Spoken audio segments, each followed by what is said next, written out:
Welcome to Inspiring Women in Audit, the only podcast celebrating the achievements and journeys of women in the internal audit industry.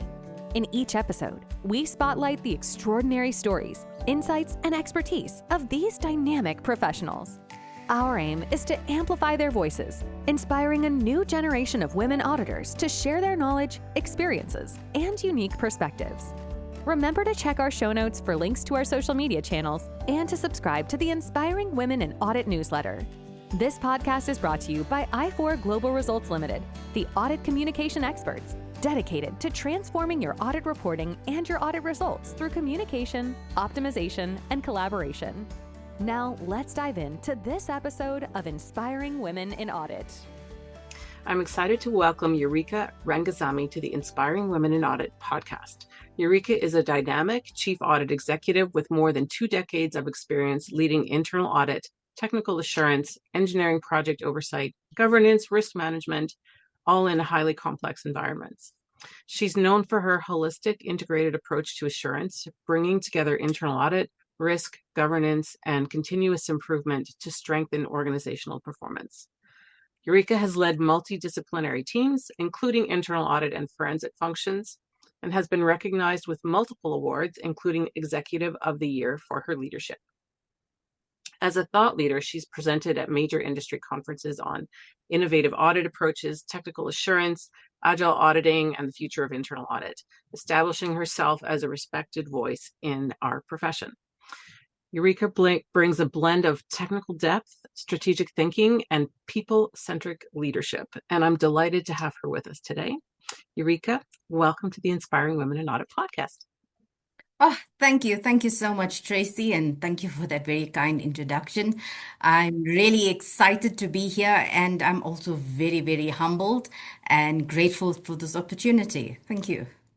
Oh, well, I'm so happy to have you, and I can't wait to get started because the first question I usually ask is, about how we got into internal audit, because most of us didn't start out at university saying, I want to be in internal audit. I want to be an internal auditor. It wasn't on our radar at the time. So how did your path to internal audit begin? The same with me. So I'd like to say, I think like many other people have experienced that audit chose me. So I started my career as an IT developer. And those were the days, when we spoke of the cloud, we were really, really just speaking about the weather, not like today. So I cut my teeth in IT development. And at that particular time, I was part of a team that was developing energy trading systems for our neighboring countries, to sell power to the neighboring countries. So that's where I started my IT journey. So it was just after Y2K. So maybe some of your younger listeners may not remember Y2K, but some of us do, especially when we were in the IT industry.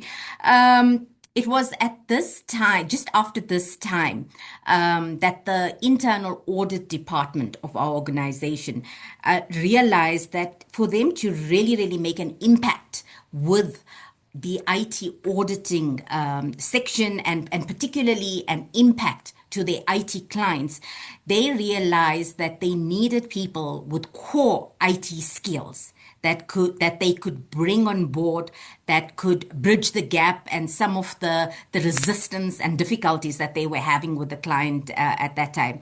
So I saw this as an opportunity to, utilize my technical skills in a different path. And my plan at that time was that I'll just be there in 3 years. I'm sure I could, learn everything I needed to know in 3 years and then move on. Little did I realize, at that stage that over 2.5 decades later, I would still be in internal audit and still learning. So that's the bit of my journey of how I landed up here. And is there a moment that you went, yep, I'm staying? Like, do you remember that moment, or was it just a gradual thing? No, I actually do remember the moment. I promise you, when I first got got into internal audit as at that time part of the IT audit team. And after one or two assignments, I was asking myself, "Ooh, did I make the right decision?" Because here I delivered something which I thought was of good quality. I had necessary supporting evidence. And when presented to the client, it was met with resistance.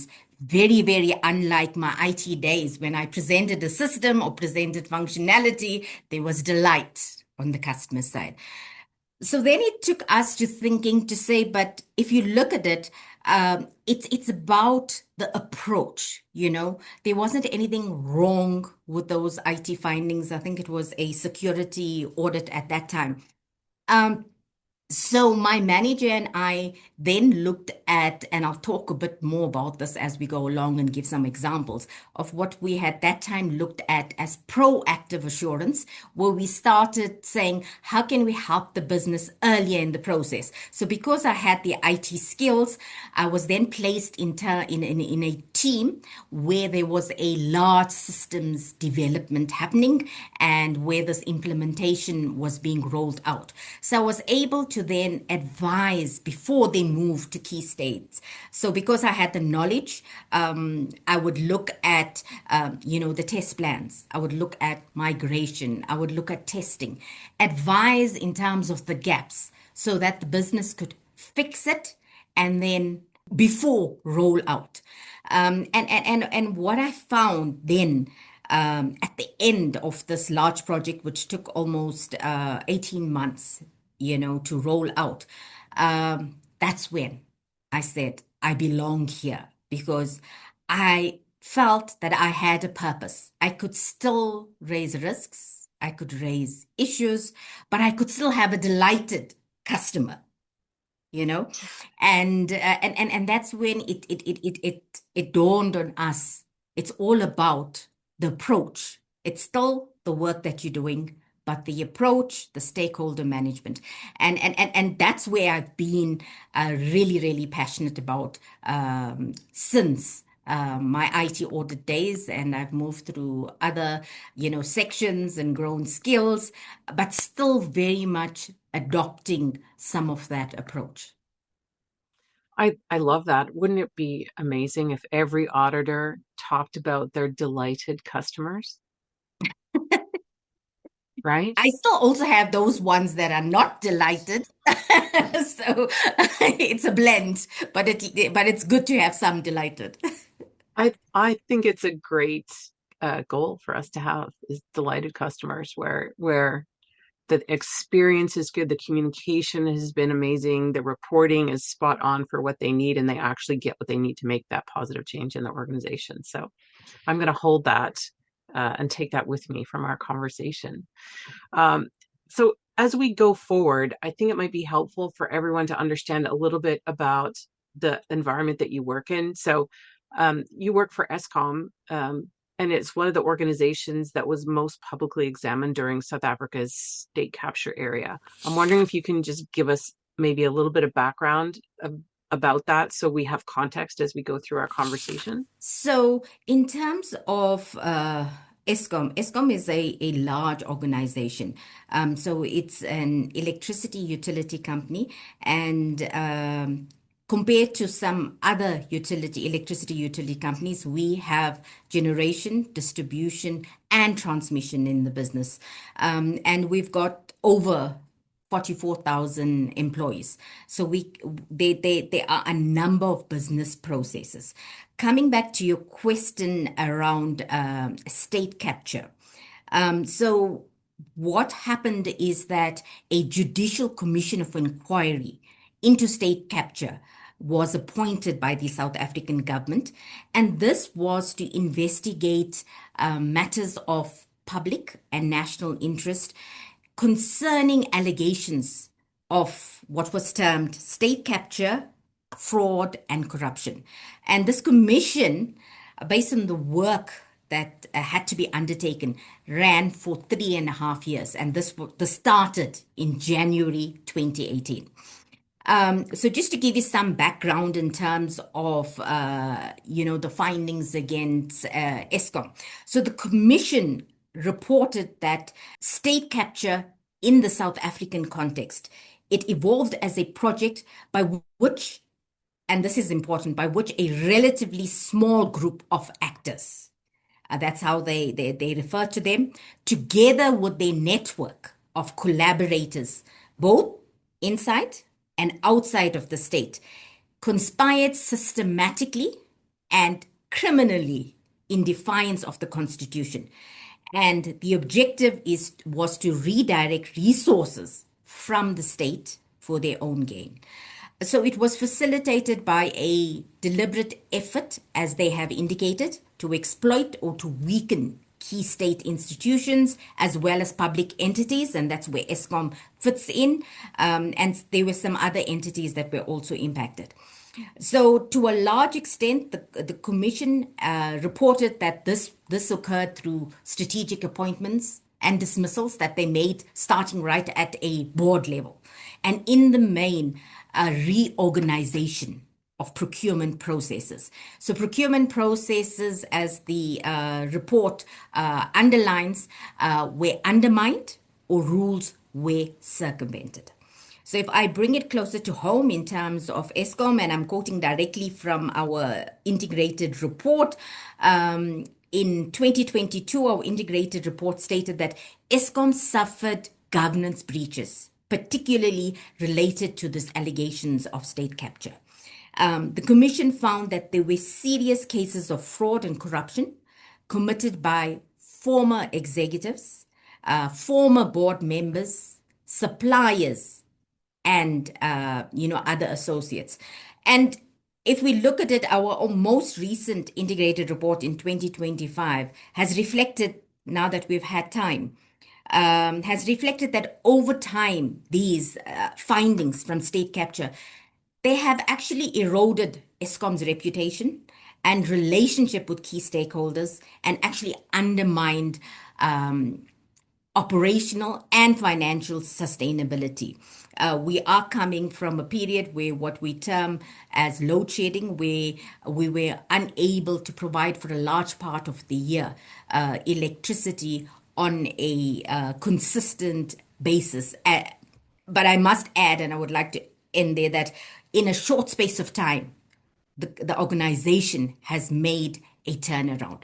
But I just wanted you to get some context in terms of the depth and magnitude and complexity of the issue that we were dealing with at the time.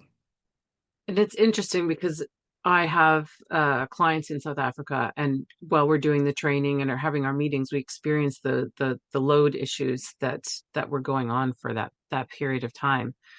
So it sounds like it's massively impacting trust and reputation. I imagine that's with the citizens of the country, with your the business partners that you work with in neighboring countries, but also internally within the organization. And so how do you go about rebuilding trust, with board, employees, the public? What does that look like in practice? And maybe what is your role in contributing to that success?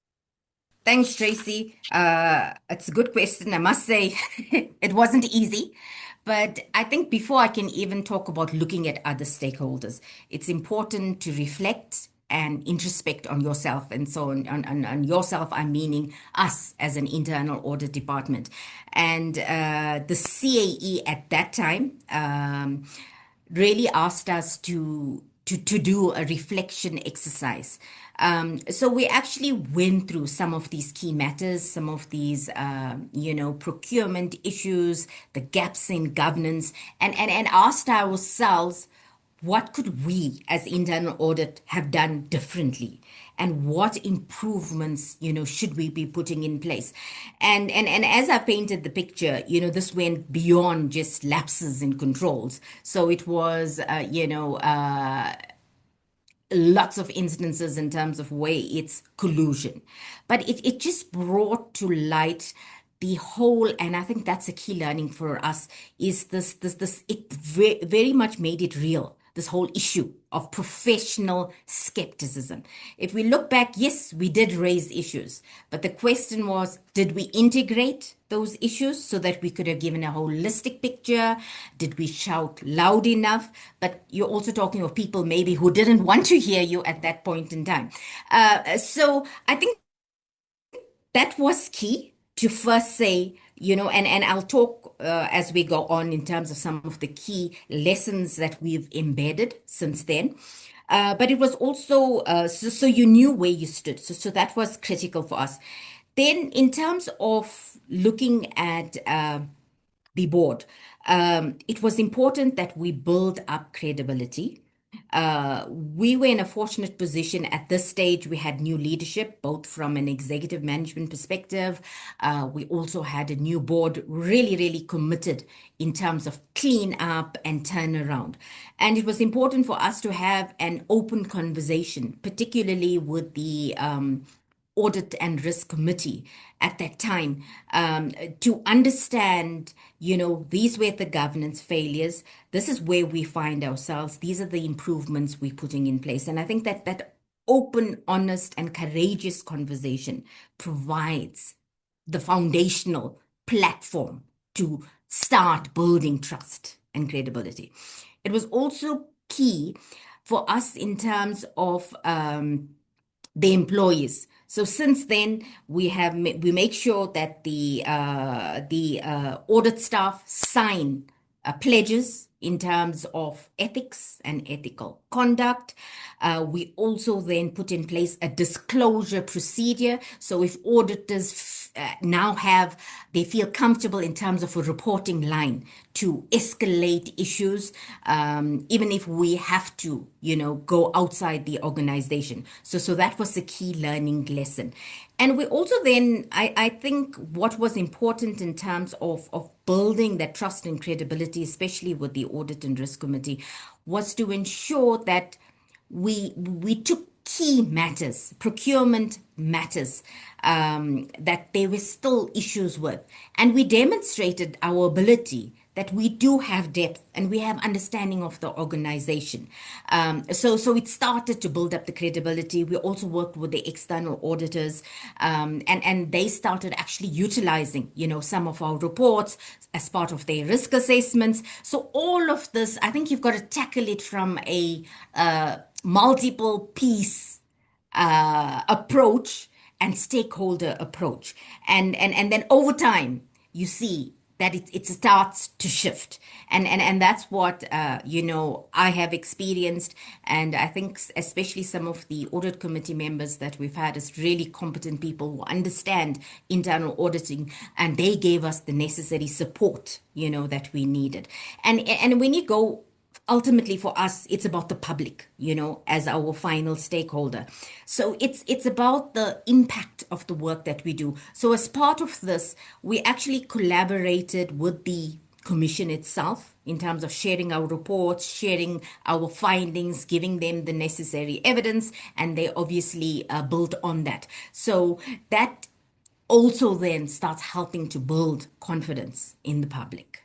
It's very interesting because I just see like the word courage comes to mind so much. It's the courage to face what happened from an organizational perspective. And then it's the courage to look at, where was internal audit, and it's the courage to rebuild relationships with the Audit and Risk Committee. And it's the courage to empower your team to step up and to have those really tough conversations or bring those difficult things to light in case they are serious issues. I mean, there's just it sounds like there's just a lot, like you said, there's a lot of pieces. I see a lot of pieces of the puzzle that have to come together to be able to move forward successfully. And I love that you're the one doing it because you are such a great communicator, in my opinion. So. Thank you for that. Well, absolutely. I think you're just super at building relationships. I mean, people won't know this listening to the podcast, but this is the third conversation that we've had. And every single time I'm super impressed. Thank you, Tracy. It's your focus on people, and it's your having a vision and understanding that we need we as audit teams need to build a strategy behind that, and then have have a plan and start implementing that. And I think that's a lot of times we have a lot of plans to do things in internal audit, but they don't happen that quickly. And Mm. when this state capture happened with Eskom, and in the broader industry, I think you have no choice. But it has created, I think, it sounds like it's just created a really positive momentum for you. It has. Thank you. All right. So I have a question about like getting audit right. And what does that mean now? I imagine there's a lot more attention, a lot more focus, a lot more scrutiny, just in general, even in the country, and then at Eskom, like as we go down the levels. So Mm. what does getting audit right mean for you today? So I think especially coming from where we've come from, it really means, to get audit right means delivering more than an opinion. It actually means, for me, delivering trust. So, and part of that trust comes in standing firm in these moments of pressure that we've been under. There's also moments of uncertainty. We are going through a whole transformation. Eskom, is a state-owned entity, and has been the monopoly when it came to electricity supply. But that is changing. We're looking at a liberalized electricity market, so that brings with it a whole lot more of uncertainty. And given where we're coming from and the governance failures, getting audit right means also standing firm in times of scrutiny and upholding integrity. That is what, I believe without integrity, you cannot have internal audit. And crucial, like I've said, is that we've learned to be, I think, a bit sharpened our knives in terms of professional skepticism. And then the work that we do actually impacts on the public. So you're acting in a public interest. So recognizing the impact. So when we look at maintenance issues, or you look at financial issues, procurement issues, how does it impact the public? Because we're working with public funds. So I think getting audit right is that when people come and look to us for assurance, they must see reliability, they must see rigor, they must see depth, you know and with that, you have to take your auditors along, and they must understand the impact of what they're doing. I always tell them it's not just about ticking off your audit plan, but what value is that audit doing? How's it helping controls? How's it helping, risk management, governance? And now we go on to this next phase that I think they're getting tired of me hearing, but saying, how do we do it so that this improvements that we're making is sustainable? It's not just on that audit site that we did it, but how do we make sure? Because can you understand the impact? And that's what we take. And I've also, it's not just the auditors. We have been in the recent months going on, if I can call it a roadshow, where we've been speaking to the employees and simply telling them why internal controls matter. So a simple thing like, how do we get a transformer explosion because somebody did not follow the risk management procedure, did not do the risk assessment in time? So you start talking to people in terms of saying what they do on a daily basis, how it matters, and how it impacts. So for me, that I would think is what internal audit, getting internal audit right would mean. Because that leads me to the follow on of how do you come out of this crisis and this turbulent period? Some organizations would be defensive, focus on compliance, heavy auditing, but you didn't. You kind of leaned into that technical assurance and transformation work. So, what gave you that confidence, and how did you approach that? Okay, so like I was saying, I think, we had change in leadership, we had change, from a board perspective and, committed to clean up. And a key aspect that was impacted was employee morale because, the honest people felt they're all being tainted and painted with the same brush. Everybody, I mean, I think you wouldn't even want to say you work for Eskom, and then having the board come up and stand up for employees and saying, yes, we have had corruption, we've had governance failures, but it's not all employees. So I think that also then gave us the confidence because I also had to build up our internal audit staff feeling you were here, you were seeing things happen. But like I said, some aspects were collusion. So no matter how great your controls are. So I think that was key. So working with then management. And like I said, it was being strategic about what are those key audits that you have to do. It didn't matter that you are doing 100 audits, but which 10 or 20 audits will make a difference, in terms of the Hmm. key procurement challenges, in terms of the key business operations. And I think, what is also crucial is to say, pick those few critical projects that demonstrate your depth of understanding of governance and particular procurement, because that was where the issues were. So that helps you to start. But having said that, I mean, life throws you all curveballs. So we were just after coming out of the state capture, we were then found ourselves in terms of this load shedding. That was the next crisis, so you didn't really have time or luxury to pause and reflect and you just had to deal with the next crisis. So what then helped us, and we'll come into that, but we do have technical engineering staff, in our internal audit department. So then we focused a lot of our energy in terms of providing assurance on the generation recovery plan. How are they going to get out of load shedding,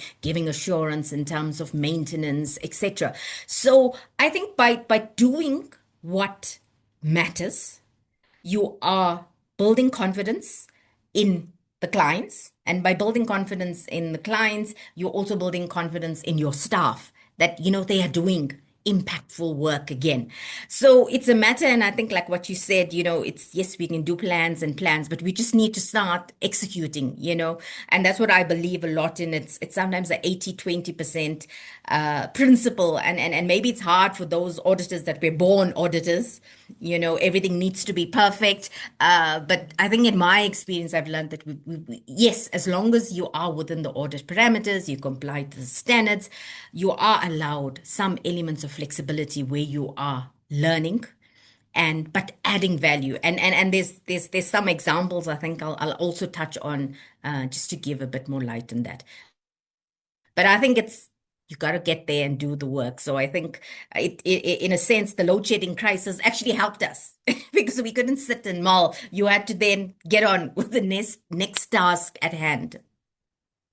Absolutely, because that's critical too. That's critical for your customer base that they actually have the electricity to run their lives. So given all of that, so we know that Eskom is South Africa's national electricity utility. It operates across the country and across the borders with several neighboring countries. So there's a commercial mandate to drive economic growth in the country, but also a social mandate to provide electricity in a cost-effective way and in a sustainable way, as you mentioned earlier. And I imagine then there's a lot of critical infrastructure that needs to be protected. And so, just this whole conversation, I imagine there's a lot of pressure within the organization and within internal audit to be relevant and to add that value. So, given the size and nature of your organization, have you considered adopting a combined assurance model to kind of get some of that technical knowledge in there, or how do you approach that? Okay. So we do have a combined assurance model, but I think even before I go to there, some of that technical knowledge. So that's what we realized. So like I said, I was brought in terms of the IT skills.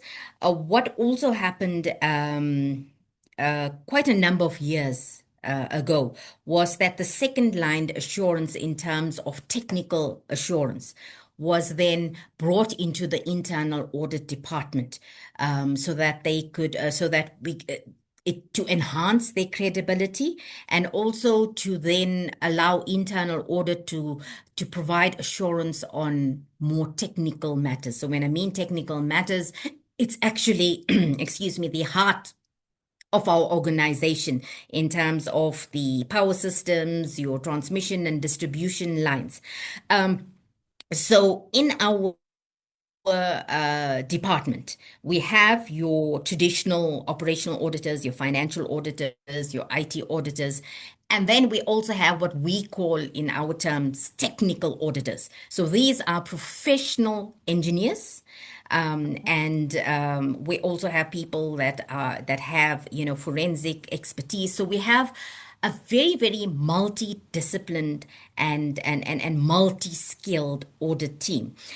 So we actually took these technical auditors and we took them through, like I being myself from an IT auditor, I went through the audit qualification so that I could superimpose auditing onto my technical specials. Similarly, we took them through the internal audit technician program. So now we have engineers who can competently talk to you about adequacy and effectiveness of controls, and they can talk to you about compliance of standards. I'm very, very proud of them. So we have that within our department. Right. So we don't, so when it comes to technical matters, we have people who can walk the plants, walk the power stations, assess maintenance plans. But there's only, if we look at it, internal and external audit in terms of the combined assurance model, we only the top of the triangle. So we cannot do as much audit coverage as we want. So we follow the combined assurance model with our level 2 assurance providers. Those are the specialist functions, your risk management plus, technical expertise in terms of engineering that we have, plus our, SHIC departments. And then we also have, the whole, like I spoke about the roadshow in terms of getting management to understand that they're the first line of control. So that is how we roll it out. And what we have been doing more recently is that we've been realizing that we need to move away from this sort of consolidation, of audit reviews from the other assurance providers and consolidation of reporting. So now we're actually moving towards, I think, what I'd like to call collaboration. So we've been rolling out training to our level 2 assurance providers in terms of understanding the audit methodology. We've been rolling out root cause analysis training so that when we consolidate these reports, we are able to give wider trends. We are able to give deeper insight with the independent work that we do, as well as the work that they do. We're still on that journey. We are, but we're already really seeing, some fruits come to the fore. And that's what we'd really like to mature, that combined assurance, because for me, ultimately, if you realize your role in this organization and why controls are important. Because I always think of it, I came from the outside in IT. Yeah, probably we knew about IT controls. I think it comes more natural to the finance people who study auditing. But it wasn't our core focus. We were more interested in jumping from one technology to another. So it wasn't critical for us that, we had the best documentation for the next programmer to come along. So I think when people start realizing that, and I think that's the gap that I would like to bridge in terms of controls. Then I would think we really would have succeeded in implementing this combined assurance model when everybody in the value chain understands why controls are important. I think that's a brilliant approach. I love that you have technical folks on your team and that you're teaching them audit skills and that you've done a roadshow to actually build relationships and understanding with the rest of the business and that leadership level within the business. And then talking to, the second line about root cause and how important that is, and then bringing it all together. I think that can only add value. it's a super concept that I think more of us should be thinking about, is how do we work closer with these other departments, these other lines, and then bring that value into the reporting. So Yes, no, and I think you just need to make a start, start right. somewhere and then it will grow. Right. I'm all about imperfect action. I built a business on imperfect action. I do a lot of things based on imperfect action, but you have to start, right? Stop waiting and Absolutely. start. Absolutely. That's the only thing to do, because if it's still on that list of things that you need to get to, it's going to take a very long time to get things done. And that doesn't help anybody. True. So, what does a healthy relationship between second and third line look like in your context? So I think that part about collaboration, so us helping them, develop and enhance their maturity, so have the confidence, so when they are doing reviews, that they also understand that they're doing it within, an auditing framework. And uh, it goes back to what I spoke about that sustainable improvement. So you can only get that sustainable improvement if you're actually focusing on the root causes, because then that will make the improvement. So I think partnering together makes it a healthy relationship. Some people may be concerned about, independence issues. Yes, we still audit them. It doesn't take away from the fact that we audit them as a function. We audit how they're operating in terms of their mandates. But they, in terms of the second line, they are required to execute these assurance reviews. We are helping them to do it better. I love that. Right? Collaboration is where it's at. It takes a village, as we always say. Absolutely. So, given all of this, we're kind of building into the technical knowledge. You have a concept that you champion called auditing the engine room. And I know you've spoken at conferences about it. You were kind enough to share one of your PowerPoint presentations on it. And it's really, the complexity of the business was incredible when I was going through the slides. So I'm wondering if you can explain this concept of auditing the engine room for us as a starting point. Okay, so we called it auditing the engine room. Like I said, we've got the technical auditors who are engineers. And so it's key when we're saying we're auditing what matters to the business, if you are to be relevant. So there's no ways that we could be, an internal audit only looking at the financial, operational, HR processes. It's absolutely crucial in terms of understanding what controls are in place, because at the end of the day, if you don't have proper controls when it comes to commissioning of a plant, or when it comes to how you maintaining your power stations, or how you are maintaining your line, that all impacts in terms of your final public, the public citizens. So what we do is we look at the value chain. So we've got auditors that are that service our generation business, so they understand power stations. We've actually had to build them up from the business, because these are not ready-made auditors. So they are people who, like me, came from the business, were exposed to the business working. So some of them worked in power stations, or they worked in distribution centers. So they've got the business knowledge. So when they come here, they actually know how to audit a technical process. So what we found is, when they initially joined us, they were more for compliance mindset, just looking in terms of the rules and standards. So superimposing auditing, particularly in terms of adequacy, looking at the design before you check if it's functioning as intended, then gave them a whole new light in terms of how controls help make your engineering business more sound, more reliable. So that is what we say when we say auditing the engine room. I think we're also fortunate enough to have another team who are also all professional engineers. And this team, they go out in terms of there are major technical incidents. So if we have an explosion at one of our power stations, or we have a station where we've got multiple unit trips, these team who belong to internal audit will go out, will assess, and more importantly, look at the root causes so that we can then get improvement going into the future. So that is in a quick nutshell. That was a whole presentation, but that's in a quick nutshell, about auditing the engine room.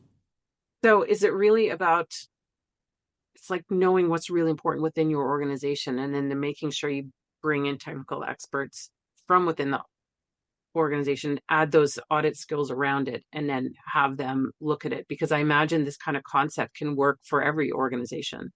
Yes, and I think that was the intent of presenting, because for us that is our engine room, and we left the attendees with a thought in mind to say what is the engine room in your organization, and then as an internal audit department, are you in that space? And I mean, it's not an overnight journey. It's been taking us years to build this, and now we've been learning. So now what we've done in the recent past is, so we used to have this technical team as part of us, but they were separate and ring fence. So now what I've done is we have an integrated team. So the team that the audit team that services, say, generation, is made up of your financial, your process auditors, your IT auditors, and your technical auditors. So when they audit a process, let's say we're auditing outage management, you are going to, this is what we're trying to drive, is to get integrated assurance, so that you will look at the technical process, you will look at the contract management issues, any procurement issues, you will actually look at the systems. So because I think that for us was also a key learning out of the state capture era, because we did say things, but they were not consolidated and packaged. So that is our next, this is what we are now venturing on, in terms of saying, yes, you've got your technical people. And already we can see benefits coming out of that, because the technical people say, oh, now I understand why the financial controls are important. And an IT auditor will say, oh, but now it makes sense why the system is so important to the business. And that's really, really, I think, beautiful to watch. And it's really going to make a difference in terms of value. So we're also pushing for that in terms of the integrated assurance. So these cross-functional teams are adding value, and how are they being received by the people that work at the plant or involved in the process that you're auditing? So I think that's where we've made improvements, because you have people who have the technical competence to converse with your audit clients. So we've moved beyond the tick box approach to say, is the procedure signed? Or we are actually looking and telling them, but this is where we see gaps in your procedures.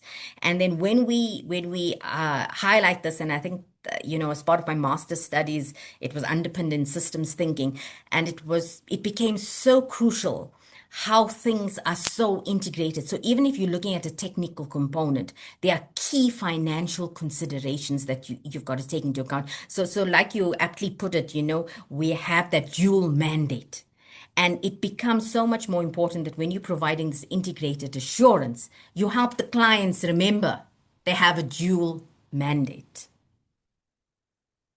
And does that help when the teams are auditing and ideally looking for governance? I find audit teams don't necessarily report on any governance issues that they see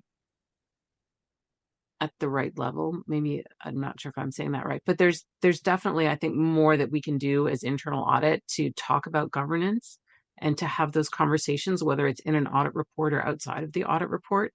So does this kind of approach serve that? Absolutely. We're seeing that it is actually, surfacing deeper issues, especially even governance issues, because now the auditors are not staying at a policy level. You're going much more deeper. And it's not about just the technical depth. We find that because we've superimposed this internal audit skills on them, they are actually able to examine and review governance issues, and they, they go beyond the technical depth. So the governance issues become more visible. So they ask questions like, if we're seeing, a high rate of failures, they start asking questions in terms of saying, but what are the governance issues, that are resulting in these failures? Are there the necessary oversight, necessarily mechanisms in place? They even start asking questions in terms of saying, is management sacrificing, timelines for quality? So we're actually surfacing issues then, besides the fact that, are the certificates in place? We're talking to issues in terms of, your oversight, and why are we finding deviations from standards? Are there necessary even segregation of duties in place when it comes to, technical plant? Is there the necessary supervision? So it's definitely bringing up governance issues. So maybe we haven't surfaced everything yet, but we're definitely on that path, and we can already see the benefit on that. And it's actually interesting that you asked that, because we are actually looking at, in our reports, that we specifically have an opinion, not just on the controls, but around risk management, and a specific opinion on controls, so that it becomes obvious. And this is what I talk about in my training all the time. I just did in the last 2 weeks 4 audit report writing workshops, and we talk about these things, because if you have if your objective statement is to assess governance, risk management, and internal Yes. controls, then I do think we should be concluding on those 3 pieces. And I'm not sure as an industry that we're ready for all the pieces. That we can conclude on internal controls with our, our eyes closed, hands tied behind our back. We can do that, no problem. We kind of sometimes conclude on governance, but not consistently, and perhaps not at the right level. And then risk management, I think we rarely conclude on risk management. So I wonder, are we ready to do that? Like, are our teams ready to do that? Do they understand what that means? Do they understand what they're looking for? Are they carrying out the right procedures so that they can conclude on governance and risk management? Because I think the internal controls piece, we've got that nailed. So I think in here, we take guidance from King 4. So King 4 expects you at an annual basis, as internal audit, to provide assessment statements on controls, on governance, and risk management. So we've been doing that for the past few years, but I think where we are now improving is to say, we do it as a year-end exercise, and we consolidate, and we say, these are the governance issues that we picked up. What we are now rolling out is that each and every report, when you do an opinion and when you conclude on all those aspects. That would be amazing. I'll let you know how it goes. I'll let you know how it goes. I preach this around the globe. I tell you, sometimes I lose my voice from preaching it so much, but I really think I think it's such a developmental point for our audit teams as well. Is we can raise their awareness, we can raise their abilities and their skills by having them be able to conclude on all 3 pieces. Anyway, I know it's kind of a digression, but report writing is near and dear to my heart, and identifying these kinds of issues is just so important. And my wish, I have a lot of wishes when it comes to audit reporting, but one of my wishes is that our teams are ready and trained to be able to draw those conclusions, because it is so important. And if we do that at the individual report level, we're going to have that macro level, that holistic view, just so much more clear than we might have otherwise. But I digress. Let me come back. Let me come back. I want to ask you about agile auditing, because I know you've spoken at conferences about agile auditing. Even I don't talk about agile auditing. I talk about agile communication within internal audit, because that's my thing, is talking about communication across the whole process. But you've also talked about proactive assurance. So is there a difference between those two terms? And can you help us understand that? Okay. So the agile auditing, takes its principles from the IT agile project management methodology. So I remember in those times, in our early days in IT, we were then looking at, instead of, delivering the system in terms of one big launch, how do we start delivering, smaller pieces of work more regularly and on an incremental basis, and then you can improve, so that by the time you do your final launch, you have built-in improvements. So it's similar in terms of the concept of applying that agile project methodology to agile auditing, and I think it's key, and this is what I've stressed in my talks, that agile, it's not just a methodology, it's a mindset. And coming to what I believe, it's not about just approaching it from an academic perspective. I think it's important to say, what are the practical principles you can take from there to make your audit work more agile. So let me give you an example. And I think you talked about the proactive assurance. So I think before this whole hype about agile auditing, when those days of when I became an IT auditor and we wanted to add value, so we called it proactive assurance. And I still like the terminology proactive assurance, because even the work that we do in terms of agile auditing, people are scared to venture into that space, because they start believing that the lines become muddled, and it gives independence or objectivity issues. And that's why we had, and we still actually use the term proactive assurance, because we're still doing assurance. We're just doing it proactively. So instead of coming at the end and tell the client, this is all that you did wrong, we work with the client at key stage gates and tell them, these are the gaps that we're seeing, fix it now. So that's how we apply agile auditing. So we apply it in terms of key IT systems implementation. So we would review, your data migration plans before data migration happens. We'll be part of the dress rehearsals. And because you have people with IT knowledge, they can actually look at the adequacy, of the data migration and advise. So simply, in terms of the agile audit, it's not about this whole big marathon. It's about how do you do things in sprints. So coming to your passion about reporting, this is where, so we don't wait to issue a whole lengthy report. We issue short reports. We actually call them interim reports or memos, 30 pages, that talks to that particular issue on hand. And when I come back to that objectivity, we're not making any decisions. Similarly, like we do in terms of a audit, we will highlight recommendations. It's management that makes up the decision, makes the decision.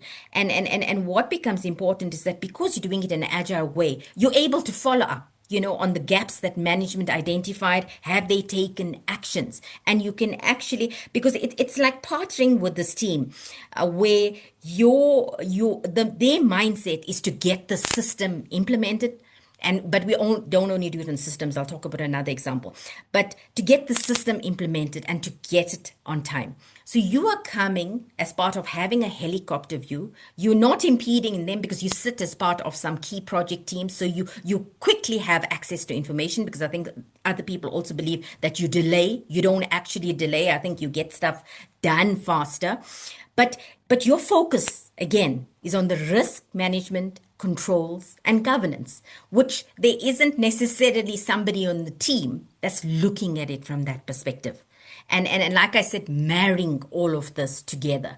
So that's what we have been doing. So we do it not only on key IT systems, but there's key business initiatives. Like, I spoke about that we are transforming to have a more competitive electricity industry. So we have just in the recent past separated our transmission division into a legal entity. So us as internal auditors got involved. We call it proactive assurance. So as they went through key milestones, they needed assurance around, suspensive conditions, etc. We would then provide that assurance. Yes, you do have your technical expertise that the business gets, your technical advisors, your transaction advisors, financial models. That's all still in place. But what we do is from our risk management controls and governance. Uh, so, like I said, it's about the action. We've learned from that. We're going to do the next legal separation much better. But you need to be there, and it's just saying you be experts in what you are mandated to be. I think let me stop there. It's that was a whole presentation just on that itself. Well, it's obviously a topic that you believe in and you're quite passionate about, and I think it's important to be able to not just see it, but then implement it and help our team see it and help the business see how that it adds value and it doesn't really slow them down. And there's a whole conversation about, do we do recommendations, or do we do recommendations and agreed actions, or just agreed actions? And what I do find in practice is that there is sometimes a preference to have agreed actions in the reports, but it very much slows down the reporting process. So if you have your recommendations and they're good, solid recommendations, and you've talked to your audit client about them and all those kinds of things, then it's okay to go ahead and release those without waiting for the action. That's kind of my opinion, is that we don't need to sit around and wait for them to say, okay, these are the actions that we're going to take, because that can slow everybody down. You're quite right, but we actually do both. So we do Okay. recommendations and we do agreed actions. And I tell you where the agreed actions become quite critical is in terms of our follow-ups, because then management Yes, committed to do this. So we actually follow up to see are the controls approving. But I do agree with you. It does lengthen the reporting process. it does. But I think, I mean, I if I had to do one of those three options, recommendations, recs with actions, or just actions, I might just skip to the last one and just put agreed actions, because I think that's a more concise read in the audit report. But as long as, again, going back to what I teach, is as long as auditors are thinking about what will the deliverable be, so that when they get to that follow-up, it makes sense, because you might not be there anymore. They might not be there anymore. People have moved on, memories fade. It depends how long out into the future it is. So it's quite important to set yourselves up for success right when you're True. issuing the report. So, but I could talk about this all day too. So, We'll have to have another podcast on that. right? Part two. Part two. All right, let's switch to leadership and inclusion, because I think this is an important topic, and we've seen so much development, I would say, over the last 10 years. Some good things are happening. There's still some things I think that should happen. But your leadership journey has really had you navigating a lot of those dynamics all at once. So you're leading teams older than you, leading male-dominated teams, leading teams that are very multicultural. So can you maybe talk a little bit into that experience, and then tell us if there's like some leadership lessons you've learned from that? Uh, yes. So I think when I first started, especially in this industry, but there's actually it still happens now. There's a lot of people with institutional knowledge, and by that vein, they're a lot more older than you, and you taking up Yeah. a leadership role, and it just comes down to having the necessary competence. I think one of your previous podcast guests, Janita John, really inspirational in terms of auditing, and if I'm quoting her properly, but she talks about how competence builds the confidence. And that's what I had to find myself doing in navigating this journey. Yes, I could have had my, IT degrees, but if I had to win over people that I were leading who were born and brought up in internal auditing, I had to have the necessary competence, you know, to for them to see the credibility. So part of the journey was I first did the the CISA qualification, your IT qualification from an auditing perspective. Then I moved on to the, I think, information security management. Then I actually did the CIA qualification, so I could talk the language, and part of that then built up the credibility. So I think it's very key when you're dealing with these issues in terms of where you perhaps younger and you need to demonstrate that having that competence builds your confidence and your credibility. So I found that helped in my journey. And I think what has also been very important, that way when you're dealing in a multicultural, we've got different genders, we've got different age groups, we've got different skills. I really am inspired by Leo Bottery when he states, as a leader, you need to ask yourself, are you part of the team and not apart from it? you know and so for me, the leadership is not really about that position and power. It's how, yes, you could be a leader of the team, but how are you showing yourself? How are you showing up as a team player? And then I think when you start adopting that approach, it just makes it so much more easable. You're a lot more accessible to your staff, be they older than you, and also you embrace the fact that you're not the most intelligent in the room. You don't have the years of experience, but you're going to bring in multiple perspectives. And I think that's what this multicultural, as well as having, different age group, it just brings this richness in terms of multiple disciplines. And that's what we're also finding in this integrated team that we're pushing through, is that you then get insight from a different perspective. So I think that has been, what has stuck with me. It's you're really authentic, and you know what? We all go through bad days, good days, whether you're a leader or not. So it's about humbling yourself, because someday you may need one of your direct reports to show up for you because you're not Yeah. having a good day. So if you are not accessible, if you do not see yourself as part of the team, as very much that, yes, you do create, help to build and create the vision and take your team into the future. It's all about, being part of the team. And there's a mantra I really believe in, because earlier in my career, there was somebody who believed in me. I was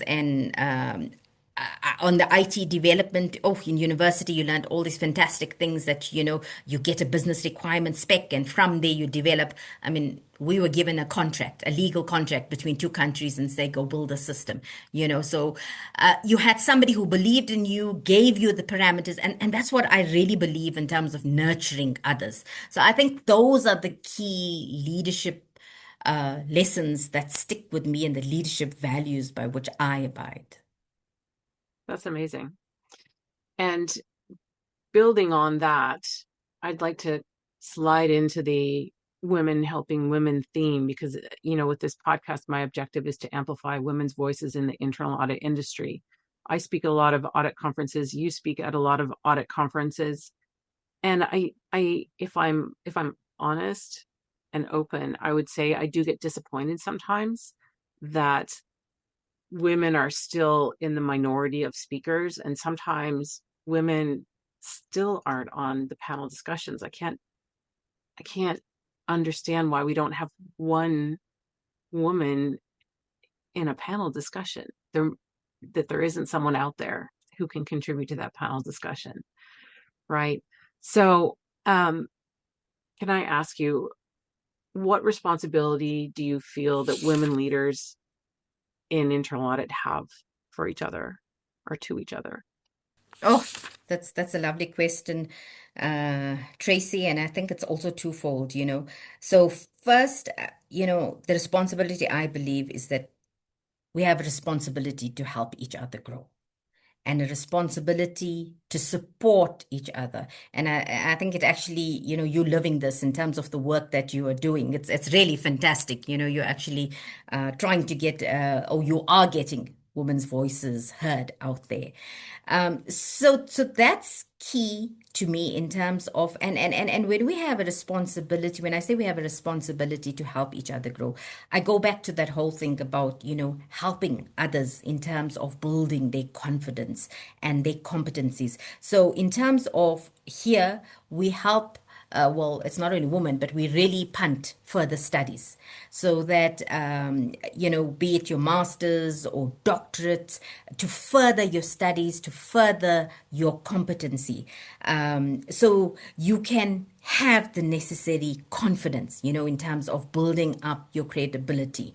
We also have, if I look at our team in terms of the senior management and middle management, we have, I think, over 52% that are women managers in internal audit, and they deserve to be there. They're just not appointed in terms of token. They have earned the right to be there, and especially that's something to say for particularly an engineering company, which is still quite male dominated.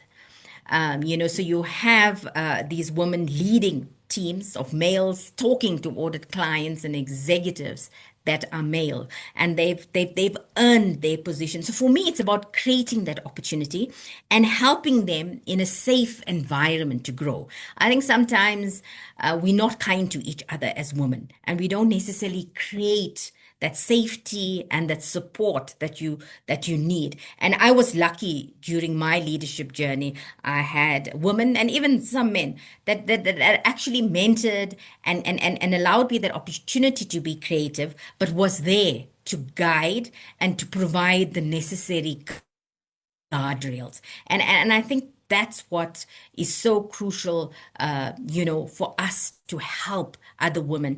And when I said it's twofold, I think the other one is we probably got to ask ourselves the question, how many of those women put their hands up to be on the panel, as well. Right. So I think it's also us, saying we're good enough.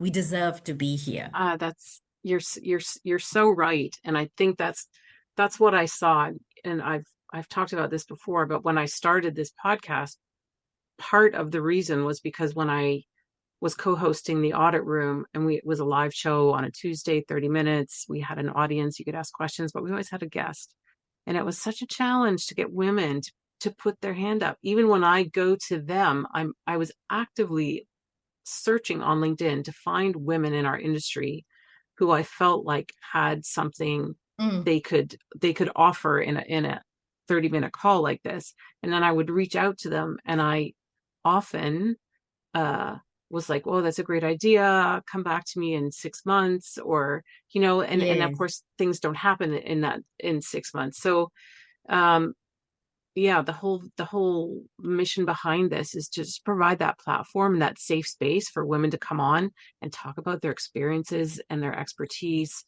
and their unique perspectives, and not have to worry about maybe getting on stage in front of Yes. 100 or 500 people, because that is one of the steps, and we both do it. And it's, for me, it wasn't a natural thing, it's a learned skill.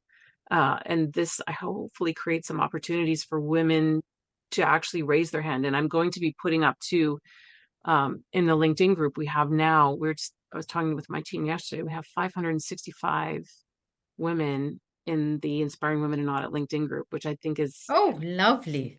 is amazing. And I'm going to be putting an announcement in there. So I'm going to be, and this is for everybody listening, I'm going to be looking for women to have on the podcast as my guest in 2026. So, if you know someone, if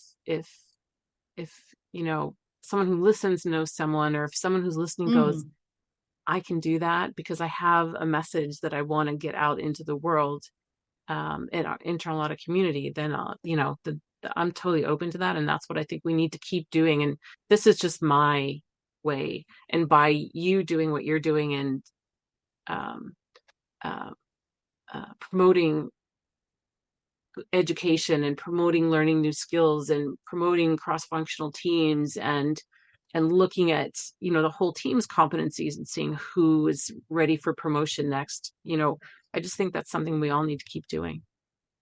Absolutely. I agree with you. It's and I always say, if this podcast is over in a year or 2 years, I'm fine with that, because it means that I've made a difference, and that others are carrying the torch. And that's what I want, Oh, is to beautiful. have more people carrying the torch to amplify women's voices in the internal audit community. And we are succeeding. Like I see it already. We are succeeding. So, so That's I think it's wonderful brilliant. to hear. So, with that said, let me lean into developing younger talent, because let's face it, I think too, I wrote some notes. I think the profession must be struggling to get talent, number one, into internal audit. So, like, are we doing a good enough job to get auditors into the industry? Because I think we need more auditors. I know we have the whole AI thing. We'll talk about AI next, but like, I think we need more curious, qualified auditors who see the value and want to make a difference. And I'm not sure we're doing enough to bring them in. Absolutely. I mean, we've really made a conscious effort now to bring in younger people. Uh, when I talk about that, those multiple perspectives, they come with different viewpoints. So one, in terms of, the adeptness in technology, that is an amazing, and it's a skill that we really, really require in terms of internal audit. And I think even if you look at their worldview, the youngsters have a greater sense of awareness about the world they live in. So, we talk about, oh, we need to expand our skills in terms of the ESG. And I think the youngsters are actually natural ESG auditors. Um, and it's important that we make this profession appealing to them, that they do not see auditing as just checking boxes and ticking off list, but that you make it such that it's a profession that has a purpose.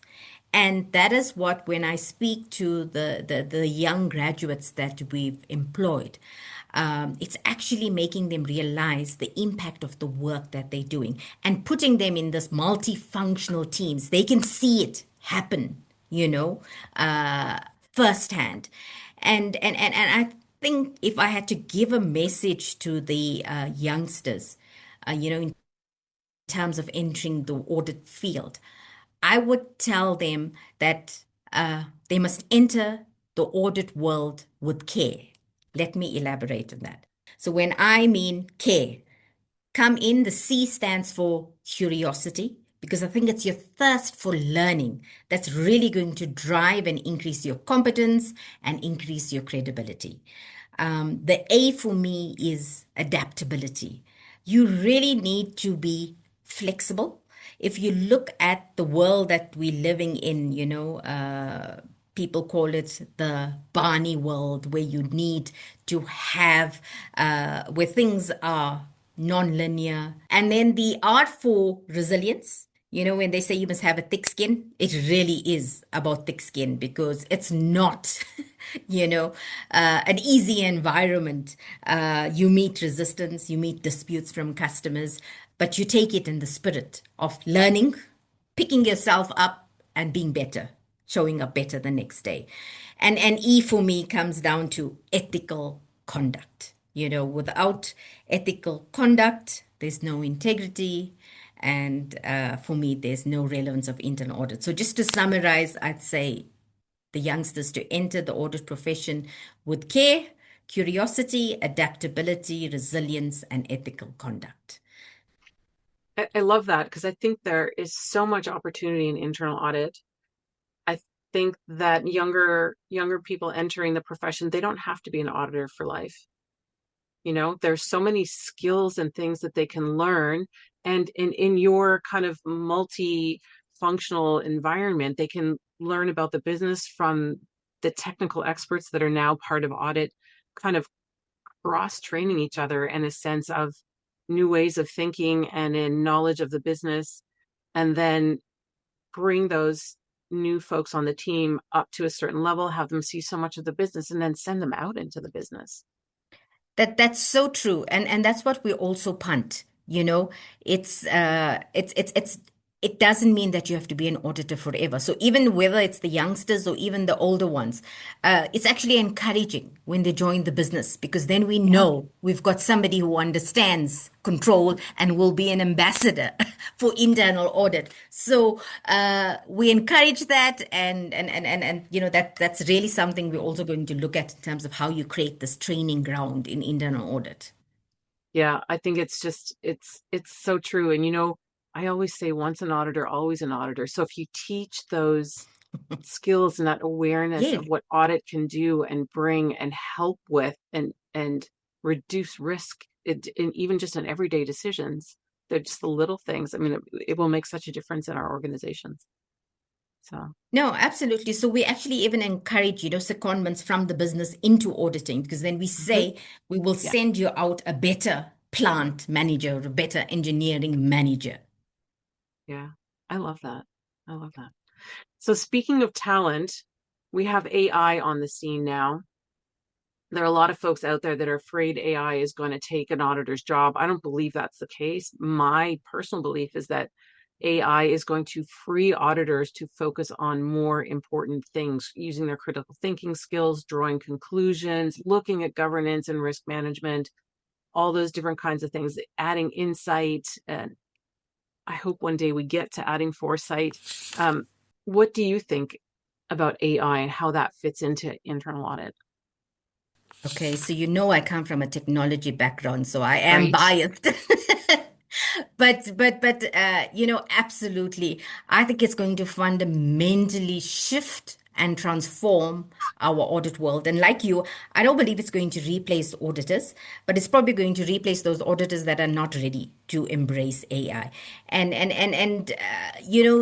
the whole concept of AI, we can just see how it's taken over. My daughter even turns to ChatGPT for relationship advice. I'm thinking, really? you know but Maybe coming that's back, what I should do too. I don't know. so my other daughter tells her, do you know ChatGPT will tell you what you want to hear? You know? Yes, really, really. If you want to be praised for your brilliance, use ChatGPT. If you So want to coming be back taken to down a peg, I would go to Claude and use that. So, so coming back to auditing and AI.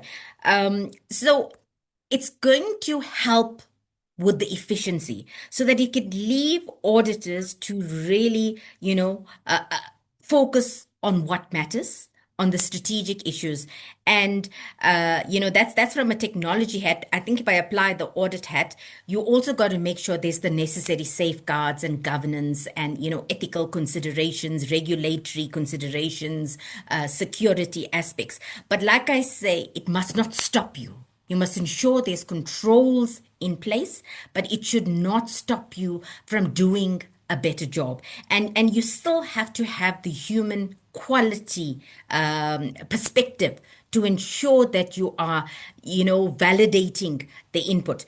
And I love what Richard Chambers says about AI. And, just to quote him, he says that AI will be transformative just as electricity was. And I'm not just saying it because I'm from the electricity industry, but I really think, we really haven't really grasped the full extent and, readiness may be a concern. But whether you like it or not, it is going to impact. So we need to ensure we're in the space with the necessary safeguards, necessary risk management, and be prepared to say, how can we help to make it better? I mean, if we look at the what data analytics has done, we're quite mature in terms of data analytics and the efficiency that it has added, the whole extent in terms of your increased audit coverage. You can pull trends, you can give, like you said, you're talking about the insight. So AI is going to take us to the next level. I think so. I think we all need to start using it. I think part of the challenge I see is that every week there are 3 new major announcements in AI development. And like, how do you keep up? How do you even build your agents when the technology is going to be different next week than it was this week?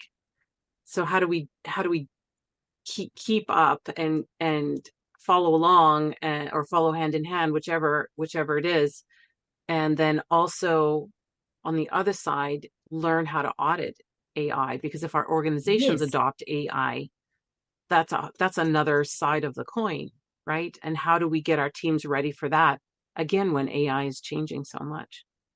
So on my recruitment list, an AI specialist is on my recruitment list. So necessary. It's on mine too. It's on mine too. Yeah, because we it used to be for some of us back in the day, we didn't have the internet when we were growing up. Shh. And it's revolutionized everything. I mean, the younger people that you're hiring today don't know a world without internet. They don't know a world without devices in their hand 24/7. They don't know a world without constant and daily change, right? And now it's like next level. We have constant and daily change with the development of AI. So I do see that as a challenge. How we keep up and how we keep our knowledge up while trying to change what we do inside our process and how we audit AI that's been built into the business. So it's going to be quite a journey. I'd say the next 2 years are going to be explosive, likening to Definitely. the car or the advent of electricity and the advent of the internet. We are living through one of the big moments in history. So Couldn't agree even anymore. a little frightening at times, a little overwhelming at times, but exciting as well. And I think it is transformative. So, all right. Looking into the future, you've been doing this for, I'm guessing, about 20 years or so, I think. And when you think about your team, what impact do you hope that your leadership has had on your team? As a leader, you set the tone. So the impact that I wish to have on my team is for them to realize that I'm assisting to modernize internal audit. And it's so my wish is on my team is to help them and empower them to reimagine the future and to prepare for it. Otherwise, I think we risk being irrelevant. I mean, we were speaking about how fast changes are happening. And there's a beautiful quote by Linda Hale, and she says, you know what, you must empower your teams to look into the future and see your organization not as it is, but as it should be. Yeah. So you unlock their imagination. So if I come to me, I would like to aim to create that environment that is conducive to innovation and forward thinking. And as a whole, to take then the internal audit profession forward. So that's what I would like to leave with my team. And one day we'll be celebrating your career in internal audit.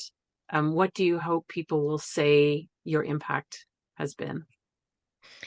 Okay, when that day comes, hopefully it's quite far, but I think I would like for them to say that first, I championed the path of integrity, even when it was not easy. and modernize the internal audit function by bringing in new multiple perspectives, really increasing the scale of agile ways of thinking, inspiring the next generation, like I said, not to think of this as a tick box exercise, but really a profession that can give you a purpose.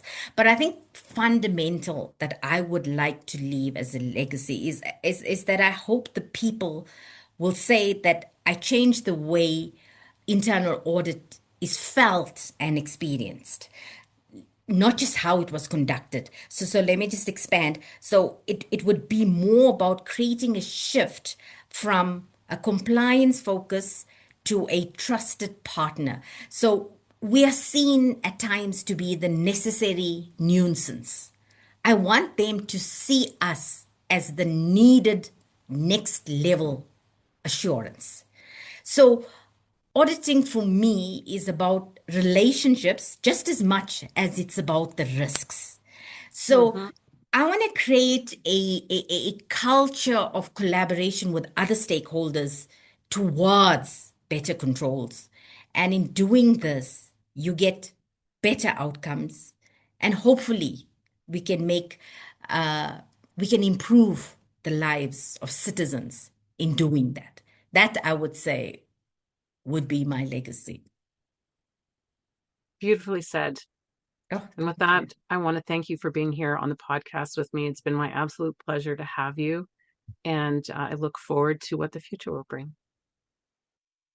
Oh, thank you so much, Tracy. I really enjoyed the time chatting with you. I enjoyed your insights, and a real shout out to the work that you're doing.